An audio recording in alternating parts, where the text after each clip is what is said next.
স্যামজনের প্রতি রবিবারের স্পেশাল আয়োজন, যেটা বলা যায় এক প্রকার আপনাদের এই ভিডিও, আপনাদের প্রশ্নের উত্তরগুলো।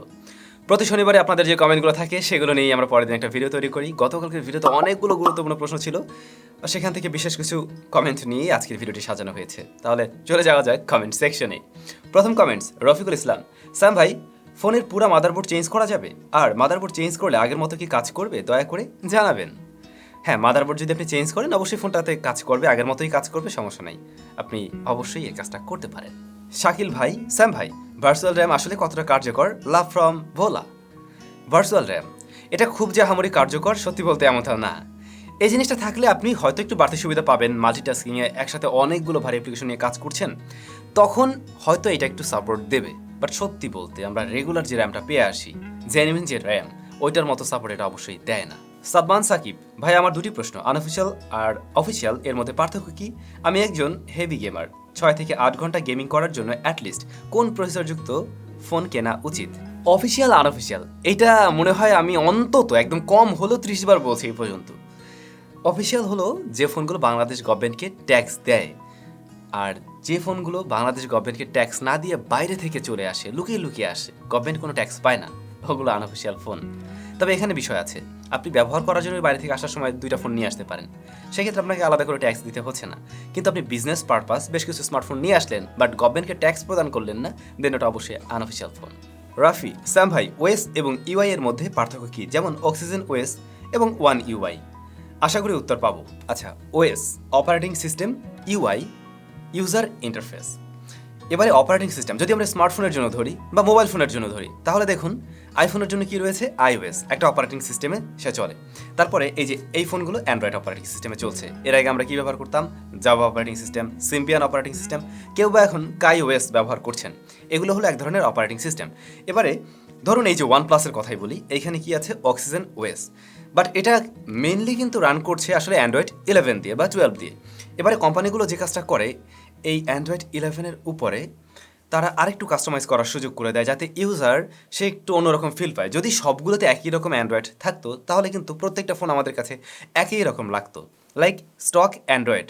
ধরুন শাওমির একটা ফোনে স্টক অ্যান্ড্রয়েড রয়েছে, এবারে রিয়েলমির একটা ফোনেও স্টক অ্যান্ড্রয়েড রয়েছে। আপনি দুইটার ইউজার ইন্টারফেস বা দুইটার মাঝে সব কিছু একই রকম দেখবেন। তো এই কারণে কোম্পানিগুলো এখানে একটা নতুন ধরুন একটা থিমের মতো কিছু, সহজে বুঝুন আর কি, একটা থিমের মতো কিছু তৈরি করে দেয়, যেটা আমাদের কাছে আর একটু ভালো লাগে, আর একটু আমরা সহজে ব্যবহার করতে পারি, অনেক ফিচার নতুন করে অ্যাড করা হয়, কিন্তু সেটা আসলে রান করছে অ্যান্ড্রয়েডের উপরে দাঁড়িয়েই। আর এখানে আমরা যে দেখছি ওয়ান ইউআই, অন্যদিকে অক্সিজেন ওএস, আসলে এটা কোম্পানির নিজস্ব দেওয়ার নাম, এর বাইরে কিছু না, দুটোই কিন্তু ইউআই, ইউজার ইন্টারফেস। রেবেল ভয়, ভাইয়া নাথিংয়ের ফোন কতর মধ্যে আসতে পারে? 50K এর মধ্যে আসলে কেনা ঠিক হবে? আশা করছি এর রিভিউ পাবো। Love from Dhaka. ভাইয়া নাথিংয়ের ফোন আসলে কি নিয়ে আসবে, কত দামে আসবে, আমরা এখনো কিছু জানি না। আমরা যেমনটা শুনে আসছিলাম এটা হতে পারে ফ্ল্যাগশিপ কিলার টাইপের, সেই ক্ষেত্রে বাংলাদেশে আমরা 50K এর মধ্যে আশা করতেই পারি। আর প্রসেসর সেকশনে যদি স্ন্যাপড্রাগন 870 দিয়ে আসে বা 888 দিয়েই আসে, সেই ক্ষেত্রে অবশ্যই সেটাও পাওয়ারফুল হবে। এখন আগে আসুক, দেন এগুলো নিয়ে আলোচনা করা যাবে। প্রিন্টাস্টিক, ভাইয়া স্ন্যাপড্রাগন 870 আর ডায়মেনসিটি 1200 কোনটা ভালো? রেডমি K50 কবে গ্লোবালি লঞ্চ হবে এবং প্রাইস কেমন হবে? 2 নম্বর থেকে বলছি, রেডমির ওই ব্যাপারটা আমি শিওর না। আর স্ন্যাপড্রাগন 870 আর ডায়মেনসিটি 1200 যদি বলেন, তাহলে স্ন্যাপড্রাগন 870 অবশ্যই এগিয়ে থাকবে, যথেষ্ট স্টেবল একটি প্রসেসর। ইভেন আমি নিজে এই মুহূর্তে ব্যবহার করছি এবং আমার কাছে বেশ ভালোই লাগছে। এমডি সাব্বির খান, ভাই আমি গেমিংয়ের জন্য যদি রিয়েলমি 9i চয়েস করি তাহলে কেমন হবে? যেটা 128GB র্যাম আর কি। ভাইয়া গেমিংয়ের জন্য এই ডিভাইসটা খুব বেশি ভালো হবে না। স্ন্যাপড্রাগন 680 রয়েছে এর মাঝে, যেটা খুব একটা ভালো প্রসেসর গেমিংয়ের জন্য আমি বলবো না। এমডি জাভেদ, Mi 12Xটা নিতে চাচ্ছি, সো কেমন এক্সপিরিয়েন্স পাচ্ছেন জানাবেন প্লিজ। আপনারা হয়তো জানেন রিসেন্টলি আমি Mi 12X স্মার্টফোনটি কিনে নিই এবং সেটা আমি ব্যবহার করছি। আর সত্যি বলতে এই স্মার্টফোনটা ব্যবহার করে আমার খুবই ভালো লাগছে। ইভেন শাওমির যতগুলো ফোন ব্যবহার করে আসছি এই যাবৎকালে আর কি, বা রিভিউ পারপাসও এসেছে, তাদের সবগুলোর চাইতে কেন যেন স্মার্টফোনের ওভারঅল সব কিছু আমার কাছে স্টেবল মনে হয়েছে, এবং যেহেতু কম্প্যাক্ট সাইজের ফোন ওই কারণে আর একটু বেশি ভালো লাগছে আর কি। এবং ফোনটা আমার মনে হয় খারাপ হবে না, বাট ফিউচারে কী হবে বলা যায় না, মানে MIUI-এর উপরে তো ভরসা নাই। প্ল্যানেট কাফি, স্যাম ভাই ভালো পিকচার কোয়ালিটি এবং ভিডিও কোয়ালিটির জন্য কোন ফোন ভালো হবে 15 থেকে 20,000-এর ভিতরে? আশা করি উত্তর পাবো। ভালোবাসা রইল গাজীপুর থেকে। রিসেন্টলি আমরা 15 থেকে 20,000-এর মধ্যে 6টি স্মার্টফোন নিয়ে একটি ভিডিও তৈরি করি। এর প্রত্যেকটা স্মার্টফোন মানে যে স্মার্টফোনগুলো নিয়ে কথা বলা হয়েছে প্রত্যেকটা প্রসেসর সেকশনে ভালো, ইভেন ক্যামেরা সেকশনে ভালো। তবে ওইখানে যতগুলো স্মার্টফোন ছিল তার মধ্যে অন্যতম ছিল ক্যামেরার জন্য ওই যে মটোরোলার মোটো Z31 ওই স্মার্টফোনের ক্যামেরা কোয়ালিটি কিন্তু বেশ ভালো। তারপর রিয়েলমি নার্জো 50 এর মেইন ক্যামেরার ছবি কিন্তু ভালো, আবার ফ্রন্ট ফেসিং ক্যামেরার ছবিও ভালো। আপনি ওই ভিডিওটা একটু দেখে নিতে পারেন ভাইয়া। এমডি আবিদ মাহমুদ, ভাই চ্যানেলের নাকি লোগো পরিবর্তন করবেন, প্ল্যান কি বাদ দিলেন নাকি?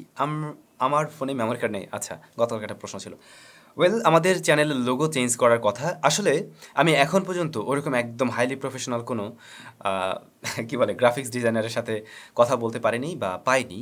দু একজন যাও পেয়েছি, তাদের আমার আবার পছন্দ হয়নি। সো আমি ওয়েট করছি। আপনাদের মধ্যে যদি এরকম কেউ থাকেন যারা একদম মানে স্কিলড, খুব ভালো প্রফেশনালি কাজ করছেন, সেক্ষেত্রে আমাদের সাথে যোগাযোগ করতে পারেন। লাবিবুল্লাহ, ভাই সবসময় মোবাইলে ডাটা চালালে মোবাইলের কোনো ক্ষতি হয় বা মোবাইলে কোনো সমস্যা হবে জানাবেন। আগেও বলছি, উত্তর দেননি। আপনি যদি সবসময় স্মার্টফোনে ডাটা কানেকশন অন করে রাখেন, তাহলে যে বিষয়টা খেয়াল করবেন, মোবাইল ফোনটা গরম হয়ে যাওয়ার পসিবিলিটি থাকে। দ্বিতীয়ত, মোবাইল ফোনের ব্যাটারিটা বেশি বার্ন করে, রাইট? তো এবারে ব্যাটারি বারবার চার্জ করতে হবে, সেই ক্ষেত্রে আপনার ব্যাটারির লাইফ টাইম কমবে। আর ফোন যদি অতিরিক্ত হিট আপ হতে থাকে দীর্ঘক্ষণ, সেক্ষেত্রে প্রসেসরের উপরে একটা প্রেশার পড়ে, অন্যদিকে ব্যাটারির লাইফ টাইম কিন্তু এভাবেও কিল হয়। ধরুন আপনি সবসময়ের জন্য ডাটা কানেকশন অন করে রাখছেন, এবারে মোবাইল ফোনটা এমন স্থানে রাখলেন যেখানে কিনা নেটওয়ার্ক কানেক্টিভিটি খুব একটা ভালো না, বাট আপনার স্মার্টফোনটা তো ট্রাই করবে একটা ভালো স্ট্যাবল নেটওয়ার্ক ধরে রাখার জন্য। সে ওই চেষ্টাটা করে যাবে এবং আলটিমেটলি আপনার ফোনটা বেশি গরম হবে, ব্যাটারিও বার্ন হবে। ইটস দুর্জয়।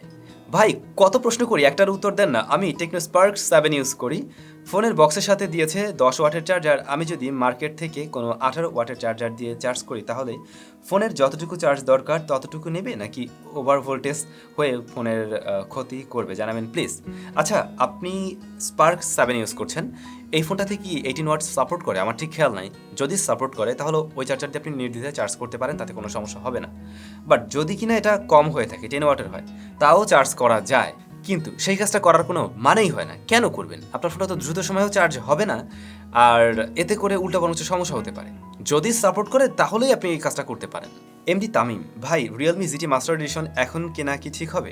হ্যাঁ, এই স্মার্টফোন আপনি এখনও কিনতে পারেন, এখন মনে হয় আর একটু কম দামেও পাওয়া যায়। ফ্রিকোয়েন্ট ট্রাভেলার, ও ভাই আইফোন ভার্সেস ডিএসএলআর দিয়ে ভিডিও করে পার্থক্য বোঝান। ভাই আমরা কিন্তু অলরেডি এরকম একটা ভিডিও দিয়েছিলাম, iPhone 13 pro max versus Sony 6400। আমাদের চ্যানেলে এই ভিডিও দেওয়া আছে, আপনি এটা লিখেই সার্চ করুন, পেয়ে যাবেন। বিজয় দাস, ভাই ফোনে যে আই কমফোর্ট মোড থাকে, সেটা সানসেট টু সানরাইজ ব্যবহার করা কতটা ঠিক, আর এটা ভলিউমের মতো কমানো বাড়ানো যায়, এটা ঠিক কি পরিমাণ রাখলে ভালো হবে প্লিজ জানাবেন। Love from Gopalganj. ভাইয়া আই কমফোর্ট মোড ব্যবহার করা বরঞ্চ ভালো, আমি নিজেও ব্যবহার করি। এতে করে কিন্তু আমাদের চোখের উপর বাড়তি প্রেশারটা একটু কম পড়ে, মানে এই ধরনের ডিসপ্লেগুলোতে আমাদের চোখের উপর একটা প্রেশার দেয়, তো আপনি এটা অবশ্যই ব্যবহার করতে পারেন। এবারে কতটুকু সেটাকে রাখবেন, আসলে এইটা টোটালি আপনার উপরেই ডিপেন্ড করে। আপনি নিজে একটু দেখবেন যে কোন জায়গাটাতে আপনার চোখটা সহনশীল হয় বা কোন জায়গাতে আপনার ভালো লাগে, আপনি সেটুকুই সেট করে রাখুন। এটা এক একজন মানুষ অনুযায়ী এক এক রকম হতে পারে। কিন্তু তানভীর আহমেদ 420, ভাইয়া জেনারেটরে মোবাইল চার্জ দিলে কি মোবাইলের কোনো ক্ষতি হবে? Love you. যদি জেনারেটরটা বেশ ভালো হয়, স্ট্যাবল ভোল্টেজ প্রোভাইড করতে পারে, দেন কোনো সমস্যা নাই। বাট যদি এমনটা হয়, ওই যে গ্রামের দেখা যায় বিভিন্ন বিয়েটিয়াতে জেনারেটর জ্বলছে, লাইটগুলো এরকম এরকম কাঁপতে থাকে, ব্লিঙ্ক করতে থাকে, সেই ক্ষেত্রে এগুলো দিয়ে চার্জ না করা ভালো, কারণ এখানে স্ট্যাবল ভোল্টেজ আসছে না। আপনি যদি জেনারেটর দিয়ে চার্জ করতেই চান, সেই ক্ষেত্রে স্ট্যাবল হলে অবশ্যই ভালো হবে, আদারওয়াইজ লং টাইম এই কাজটা করা উচিত না। ভাই বন্ধুগণ, আমাদের কমেন্টসের উত্তর আজকে এতটুকুই ছিল। আমি 4টা কমেন্টসের উত্তর কম দিয়েছি, অর্থাৎ নর্মালি 20টা দিয়ে আজকে 16টা দেওয়া হয়েছে। আসলে আজকেই আমাকে আবার একটু জরুরি বরিশালের দিকে যেতে হচ্ছে, যে কারণে এইটা এডিট করেই আমি আসলে এক প্রকার বেরিয়ে পড়বো। ইভেন আগামীকাল বা পরের দিনের ভিডিও নিয়েও একটু প্যারা খেতে হবে হয়তো।